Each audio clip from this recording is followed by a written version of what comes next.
Hey, what's going on, everybody? Thank you so much for joining me for the fourth episode of round two of the My Favorite Hasbro tournament. So once again, we are going to do our random drawing. Once I complete the 5 matchups of the drawing, I'm going to pause, pull the figures off the shelves, and then we're going to dive right into the matchups per usual.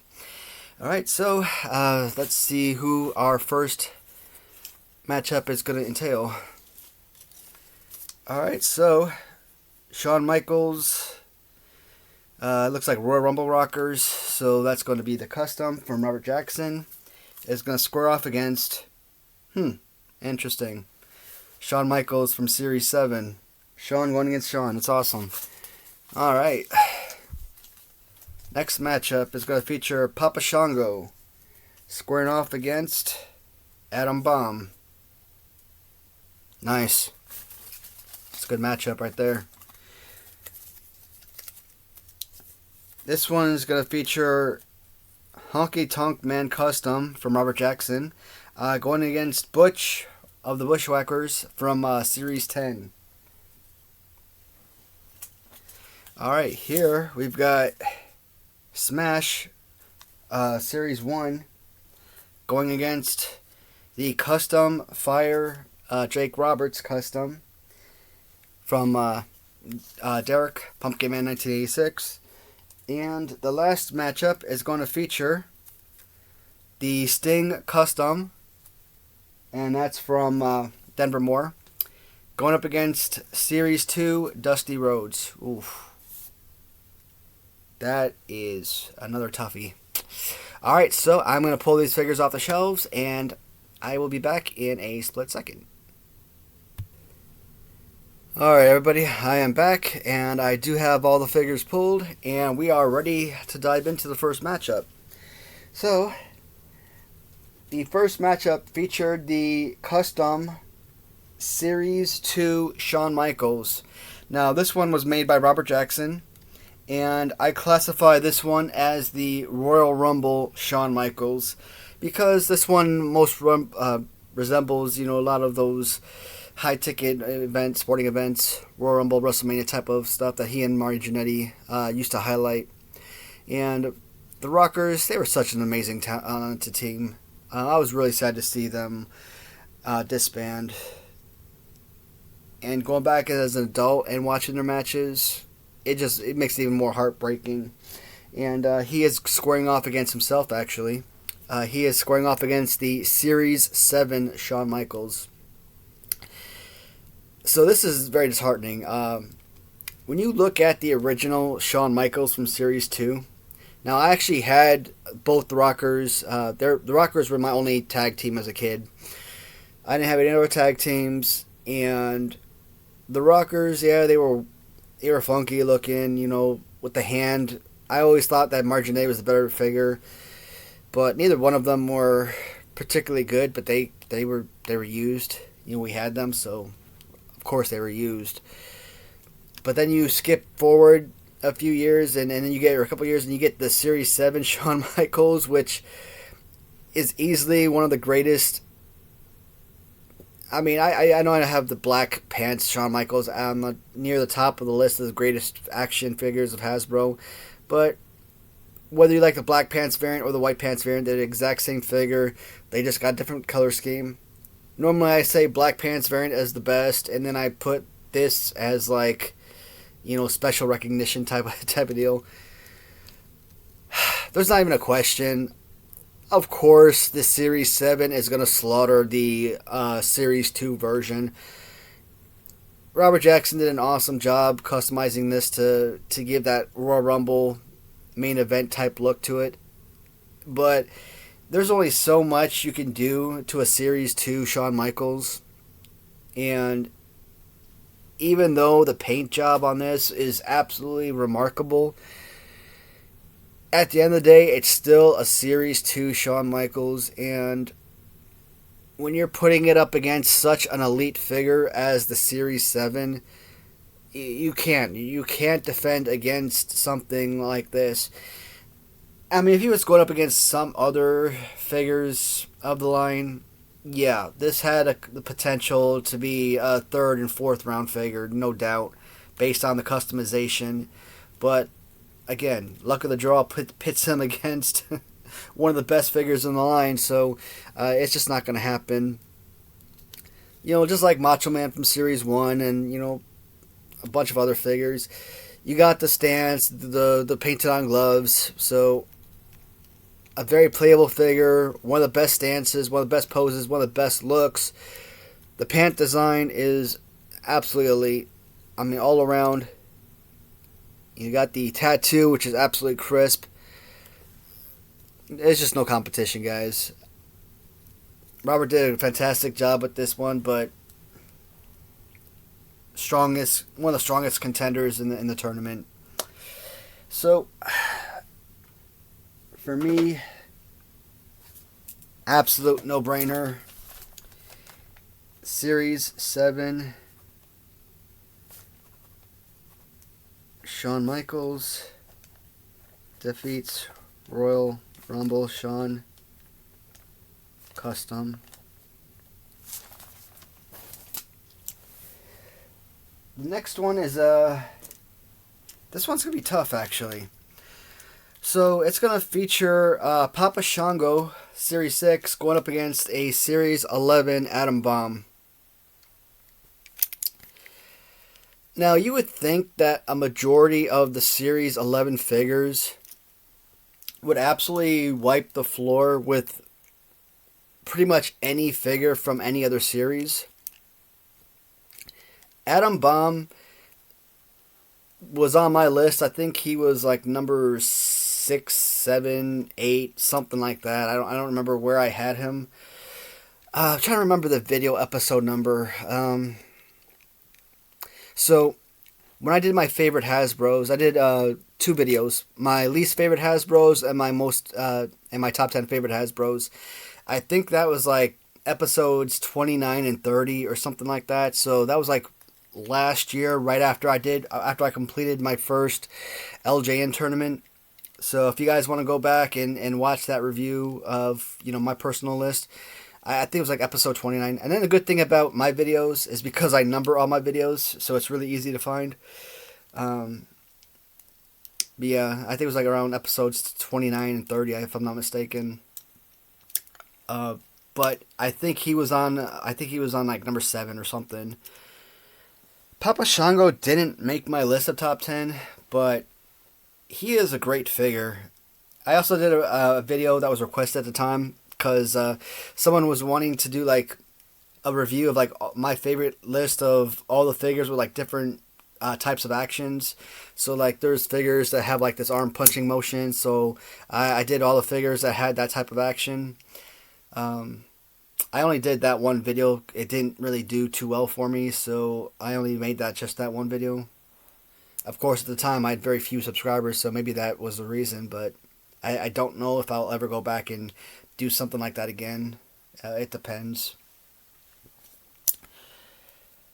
Great accessory, an absolutely phenomenal look to the figure. I absolutely love Papa Shango, and I love the look of his head sculpt with the hat, the face paint. Even though the little arm punch isn't my favorite, again, it's okay. It's not terrible. I really like it on this figure. I think it works really well. For whatever reason, figures like Scott Steiner and Crush and, Atom Bomb, they have like this arm pose where when you look at the arms, the right arm is in a little bit and then the left arm is outward a little bit more. It's just funky enough where I'm not a huge fan of that. Like, it's not terrible. It's not, it's not anything that really detracts from the playability or the display of the figure or anything like that. But it's just, I don't know, it's kind of odd for me. Like, I'm not a huge fan of that. And like I said, Atom Bomb, I freaking loved watching this guy wrestle. I mean, his power bombs was like it's like watching Diesel power bomb someone's like, ugh. Could you imagine being tossed up 7 feet up in the air and just slammed down like that? Being choke slammed by the Undertaker or something. The look of this figure is just so absolutely spectacular. This is So now the question becomes, if this in my eyes is a top 10 figure and this didn't even crack my top 10, and if I had to go back and do 11 through 20, 21 through 30, etc., would this one even be in my top 20? And if the answer is no, how could I even contemplate pushing Papa Shango past Atom Bomb? Right now, why am I struggling so much to make a decision? Though it's a great figure, is he better than Atom Bomb?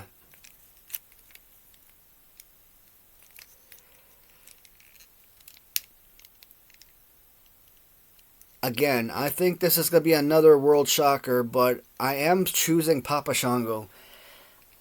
I don't know what's wrong with me. There's quite a few selections in this tournament that I've made that have shocked even myself. So, I still believe that Atom Bomb is arguably one of the top 10 greatest Hasbros. You cannot push Atom Bomb out of the top 10. Papa Shango is an awesome figure. Papa Shango is not in my top 10 list. I could not put him in the top 10. Great figure, but this is an elite figure. Easy top 10 figure, no doubt.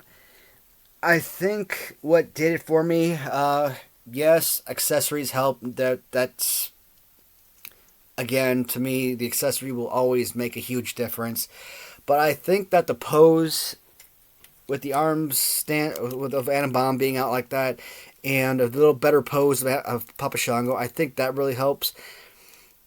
I mean, as far as, color and everything, I mean, he's only a couple colors with red and black, but, I mean, it's not like he has no graphics or anything. So, this is a very colorful and design-wise, a really good-looking figure. So, I love Atom Bomb. Phenomenal figure. This should have been a semi-finalist.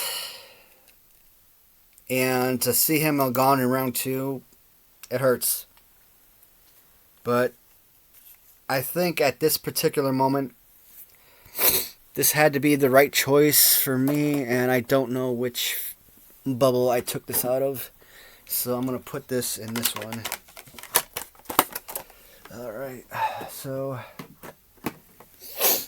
Alright, so I'm going to say, put that there. Alright, so Papa Shango, Series 6, defeats Series 11, Atom Bomb. I may regret that decision, hopefully not, but alright, so there are a couple. Sean 7, Papa Shango goes into the hat for the next round. All of my winners going into that hat here. Alright. So the first round we had 58 winners, so we're going to have 29 winners in this round, which means in round 3 I'm going to have to, probably the last matchup, I'll probably have to have a 3-way matchup. But that'll be at the end of round 3, so that's going to be quite a while from now. Alright, round 3 is going to feature, from Series 2, the custom Robert Jackson Honky Tonk Man going against a Series 10 Butch. As I explained back in the last time I did this review of Series 10, of when I did the Series 10 wave. So in Series 2, this figure right here was Luke. In Series 10, they switched it up and gave Butch this pose, where Luke took the pose of Butch, or the Butch pose from Series 2. So, I mean, was that okay? It's confusing. I would have liked them to have basically kept the same pose, but, I mean, whatever. It is what it is. Obviously, the Butch pose is more fightable, more playable, but I just like this right here. I just think that this is more fun to just sit here and just kind of do this. That's, very reminiscent of the Bushwhackers coming down the aisle. So again, the Bushwhackers, whether you like the black and gray or black and white, whatever their colors are, or the brown and white, brown and gray, whatever. Again, this is kind of Desert Storm colors right here, early '90s right here. When they switched over to the brown desert camouflage. I still like the black camouflage a little bit more, but I mean I'm still a huge fan of this as well. Obviously, the Series 10 are much more rare, a whole lot more expensive, like 10 times more expensive sometimes. Maybe not that much more expensive, but I mean a tag team of Series 2, if you put them together on eBay, you're probably going to get $10 for them if you're lucky. These guys, depending on the seller, you can get as little as $40 tag team, or you can get as high as 150, 160. Again, it depends on the seller, but really nice figures, and they come with accessories, so that brings up the value some as well. Aesthetically, the Bushwhackers are absolutely phenomenal pieces. They're some of the best looking figures of the entire Hasbro. The only thing that keeps them from being elite figures in my eyes is the simple fact that they don't have the best stance. That to me takes them from some of the best figures and makes them one of the worst figures, and that sucks because again, aesthetically they look spectacular. The poses aren't that great fighting wise, but you can live with that because it's workable. Surprisingly, in Series 2, in the Series 2 wave, when I was looking at the Honky Tonk Man and looking at the Honky Tonk Man customs from Derek, Pumpkin Man 1986, he had this blue suit, obviously Honky Tonk Man figure with Honky Tonk Man or Elvis painted down the middle, and for the longest time that was my favorite version of Honky Tonk Man. And by the skin of his teeth, I ended up choosing the Robert Jackson version. And I think what got me is that the lighter blue color of the Honky Tonk Man suit, it was much more rare, and it's a color scheme I don't recognize. And sometimes I like the uniqueness. Sometimes it's nice to see an in-ring gear that a wrestler actually used. I'm not saying he never used this color, I just don't recognize it. And because I don't recognize it, it's unique to me. And it looked absolutely spectacular. And it was such a nice take on the figure and on the character that I just couldn't bypass it. It was enough of a change that it was just too much that I just couldn't. I had to choose him to move on to the next round. And to bring it up right now, we know that Honky Tonk Man, this was number 9 on my list of all-time favorite figures with accessory. Obviously the guitar, best accessory for a Hasbro figure, and that really put the figure over the line. The Honky Tonk Man is a figure I had as a kid. It was a very playable figure, very used figure. Such a great look. I never cared that, the figures are wearing suits or not. I mean, it don't make no difference. When you're a kid, you don't think about that or really care about that. There's no doubt Honky Tonk Man is going to sweep the floor with the Butch figure.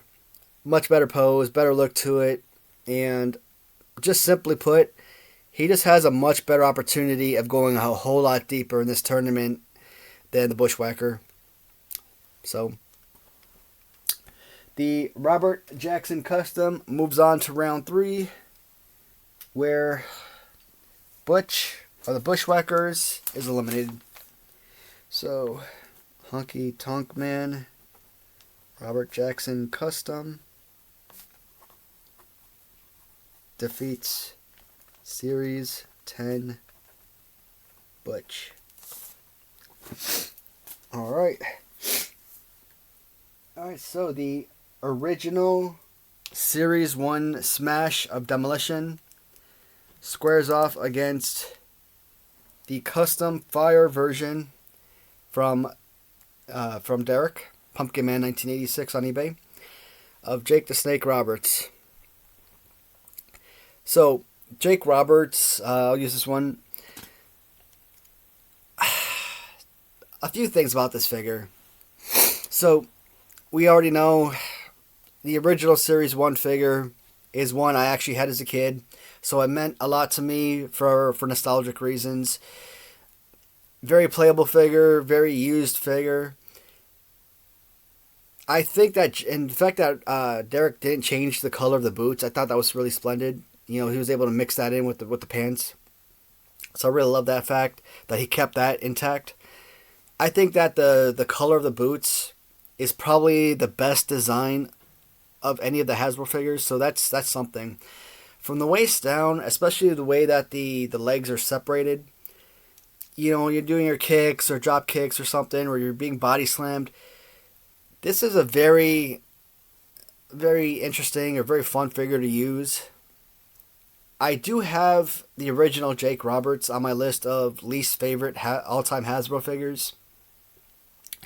And I've said it before, the reason I had Jake Roberts on there is the reason that a lot of my Hasbro figures are on my top 10 list is because I simply had to choose somebody.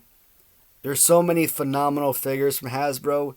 Like, how do you pick 10 bad figures when they're all awesome? So, like a Big Boss Man, a Brutus Beefcake, Jake Roberts, I mean, they're great figures, but, you know, you got to choose someone, and that's pretty much why so many of the figures end up on that list. Jake Roberts is a good figure, but it's not as good as a lot of the others. This one I really enjoyed. I was never a huge fan of the arm punching motion, but I mean, it's okay. I'm gonna stop. I said I was gonna stop talking about it, but I'm still doing it.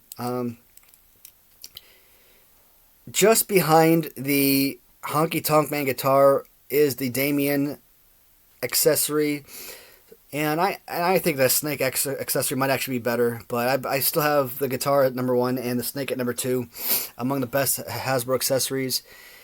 This Fire Pants, I actually seen an LJN custom on eBay, and I put an offer in for it a while back, and the guy said he was going to accept it, but there was no option for an offer, to make an offer. I sent him a message saying, hey, would you accept this offer? Yeah, I would. But he never changed his listing, so I don't know. The guy wasn't willing to work with me, so I don't know. I just never reached back out to him. I'm okay. I'll keep my money. Bought other things with that, so... I also seen a, was it Elite? I'm pretty sure I have this figure, but I could be wrong. I'm just kind of looking at the wall right here, because I'm pretty sure I've seen an Elite figure of Jake Roberts wearing his exact same outfit as well. So, Robert Jackson actually made a ton of really awesome custom Hasbros with Jake Roberts, but I ended up going with the Fire version because I really love the color scheme of the pants. This one, I think, is a no-doubter. I don't even have to talk about the Demolition figure because I'm pretty sure, before I even bring Demolition up, I'm about 99.9% sure I'm going to choose Jake Roberts.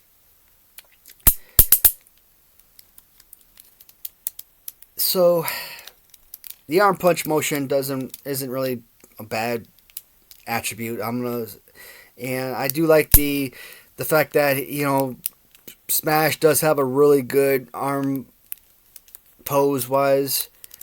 I like this more than, obviously, than, you know, your little that you would find on, you know, Papa Shango and Jake Roberts and I don't know who else, Billy Gunn, I think.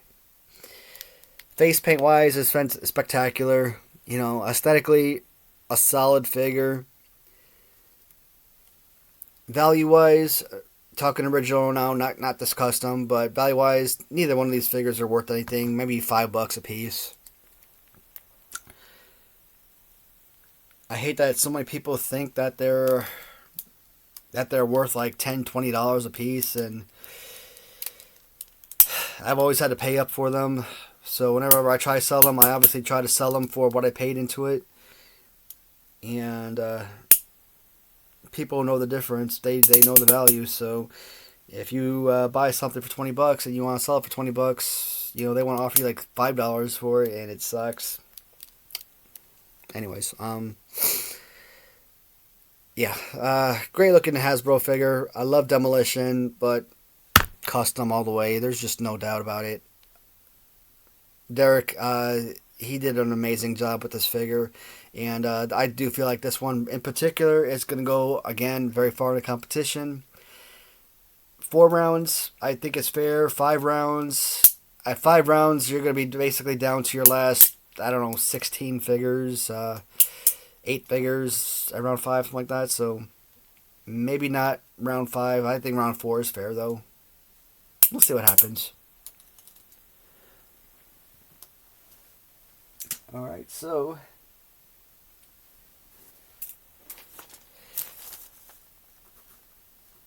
Jake Roberts, Fire Custom, defeats Smash from Series 1. Alright, so Honky from Robert Jackson goes into the hat. Butch is trash. Smash is trash. Fire Jake goes into the hat. The last battle is going to feature Denver Moore's Sting going up against one of the most valuable Hasbros of the line. That is the Series 2 Dusty Rhodes figure. And I don't know what's up with the Rhodes family. Why their figures are always like crazy expensive. Like Dustin Rhodes from Galoob is like one of the single most expensive Galoob figures in the line. Series 2 UK exclusive Dustin Rhodes is like $125 figure, sometimes as high as $200.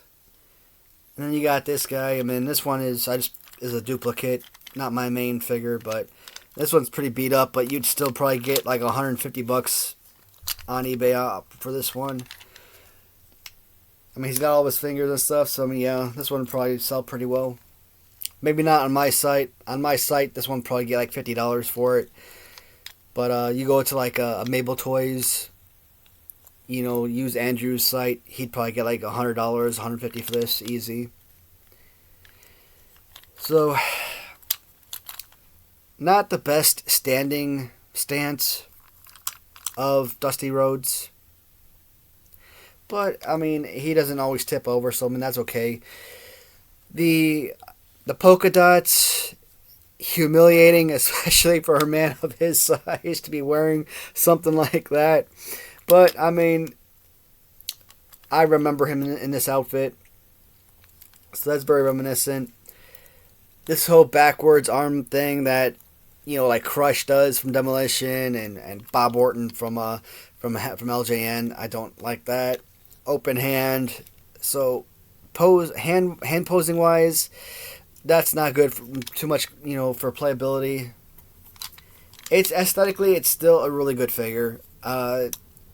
It's still a playable figure. It's still enjoyable. You can still do a lot with this.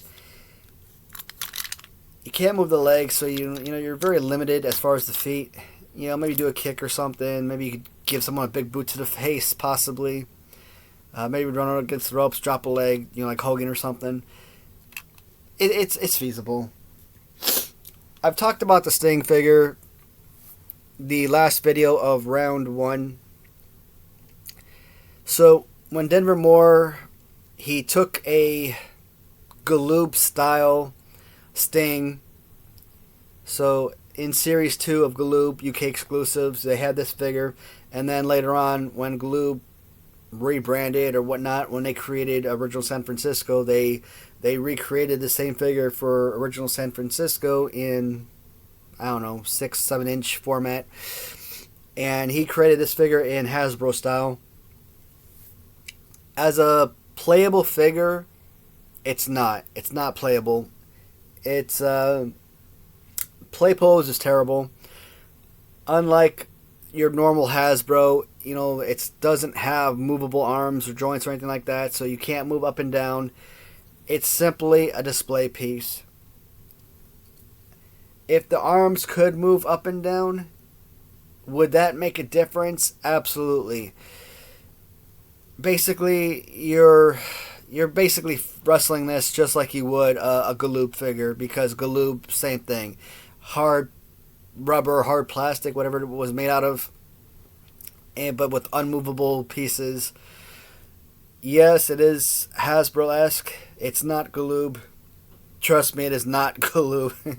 uh, but aesthetically, as a display piece, from the way that the technique and skill you put into creating a figure like this,